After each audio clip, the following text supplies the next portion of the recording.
நிகழே தற்போது நாம் பார்த்து கொண்டிருப்பது மிக முக்கியமான செய்தி இது. ஏனென்றால் மக்களுடன் மிகவும் நெருக்கமாக இருந்த போஸ்ட் கார்டு மிகவும் நெருக்கமாக இருந்தது, இன்லேண்ட் லெட்டர் மிகவும் நெருக்கமாக இருந்தது. இதெல்லாம் தற்போது கடந்த கால வரலாறுகளாக மாறிவிட்டன. போஸ்ட் பாக்ஸும் தெருக்கு தெரு இருந்த போஸ்ட் பாக்ஸ் இப்போது ஊருக்கு ஊர் என்ற அளவுக்கு குறைந்து விட்டது. தற்போது அந்த வரிசையிலே புதிதாக சேர இருப்பது பதிவு தபால், ரிஜிஸ்டர்ட் போஸ்ட் என்ற பதிவு தபால். பதிவு தபால் நாம் அனைவரும் கேள்விப்பட்டிருப்போம். என்றால் பதிவு தபால் என்பது மிக மிக நேர்த்தியான ஒன்று. அந்த பதிவு தபால் என்பது அந்த நேரடியாக யார் பெயரை குறிப்பிடுகிறோமோ அவரிடம்தான் ஒப்படைப்பார்கள், அவரிடம் கையெழுத்து வாங்கிவிட்டு தான் கொடுப்பார்கள். அந்த அளவுக்கு மிகவும் ஜாக்கிரதையாக எச்சரிக்கையாக போய் சேரக்கூடிய ஒரு நம்பகத்தன்மை வாய்ந்த ஒரு தபாலாக இருந்து வந்தது அந்த பதிவு தபால் என்ற ரிஜிஸ்டர்ட் போஸ்ட். அதிலே எடைக்கு மட்டும்தான், ஒரு குறிப்பிட்ட எடைக்கு இவ்வளவு விலை என்றிருக்கும். ஜிஎஸ்டி சேர்த்து போடுவார்கள். முன்பு ஜிஎஸ்டி கிடையாது, வெறும் விலை இருந்தது. இப்ப ஜிஎஸ்டியும் சேர்த்து போட ஆரம்பித்தார்கள்.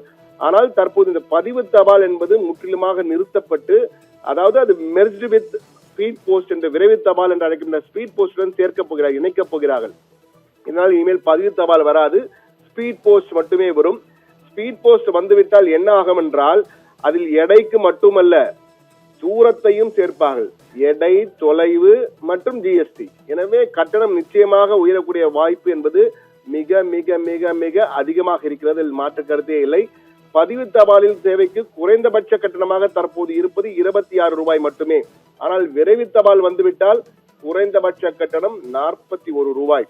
அதே போன்று பதிவு தபால் ஒப்புகை கட்டணம் என்றால் 3 ரூபாய், விரைவு தபாலிலே 10 ரூபாய். எனவே கிட்டத்தட்ட 51 ரூபாய்க்கு வந்துவிடும். பதிவு தபால் நபருக்கே போய் சேரும், ஆனால் விரைவு தபால் முகவரிக்கு தான் போய் சேரும் என்பதிலும் வித்தியாசம் இருக்கிறது. என்றால் பதிவு தபால் என்றால் அந்த குறிப்பிட்ட நபர் யாரோ அவரிடம்தான் கையெழுத்து வாங்கிட்டு கொடுப்பார்கள். ஆனால் விரைவு தபாலில் முகவரிக்கே போய் சேர்ந்துவிடும், யாருக்கு தான் கொடுத்து விட்டு வந்துவார்கள். பதிவு தபால் எடை கூடினால் மட்டுமே கட்டணம் கூடும்.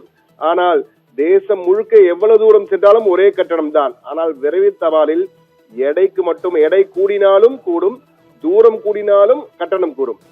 எனவே இது இவையெல்லாம் இது போன்ற மாற்றம் வரவேற்கக்கூடியதா இல்லையா என்றால் நிச்சயமாக இது தனியார் கூரியர் நிறுவனங்களுக்கு நோக்கி தள்ளுகின்ற ஒரு செயல் என பல எதிர்கட்சிகள் தற்போது குற்றம் சாட்ட ஆரம்பித்திருக்கின்றன. கம்யூனிஸ்ட் கட்சிகள், தமிழகத்தை சேர்ந்த எம்பி சு வெங்கடேசன் கூட இது குறித்து ஒரு பெரிய அறிக்கையை வெளியிட்டிருக்கிறார். இது கடந்த ஜூலை மாதமே கிட்டத்தட்ட முடிவு செய்துவிட்டார்கள். அது தொடர்பான ஒரு சுற்றறிக்கையும் வெளியிடப்பட்டது.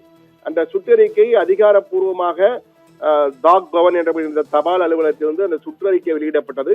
அந்த சுற்றறிக்கை காட்சிகளும் நமக்கு பிரத்யேகமாக கிடைத்திருக்கிறது. அந்த சுற்றறிக்கை என்ன சொல்கிறது என்ற காட்சிகளும் இருக்கின்றன. அந்த சுற்றறிக்கையும் தற்போது பார்க்கலாம். மிக தெளிவாக அந்த சர்க்குலரிலே மிக தெளிவாக கொடுத்திருக்கிறது. அதாவது என்ன, எப்படி மாற வேண்டும், அதாவது 1ஆம் தேதி முதல், வரும் செப்டம்பர் 1ஆம் தேதி முதல் ரிஜிஸ்டர்ட் போஸ்ட் என்பதே கிடையாது, அது ஸ்பீட் போஸ்ட் தான் இனிமேல் என்ற வகையில் இந்த மெர்ஜர் செய்யப்பட்டுவிடும் என்று தெரிவித்திருக்கிறார்கள். அதே போன்று ரிஜிஸ்டர்ட் போஸ்ட் என்ற அடையாளங்கள், registered post with acknowledgement due என்ற ஒரு அடையாளங்கள், இவையெல்லாம் மாற்றப்பட வேண்டும் என உத்தரவு பிறப்பிக்கப்பட்டிருக்கு. கடந்த ஜூலை மாதம் 2ஆம் தேதியே ஒப்படைக்கப்பட்டிருக்கிறது. இது தற்பொழுது முழுமையான நடைமுறைக்கு வரும் செப்டம்பர் 1 முதல் வர இருக்கிறது.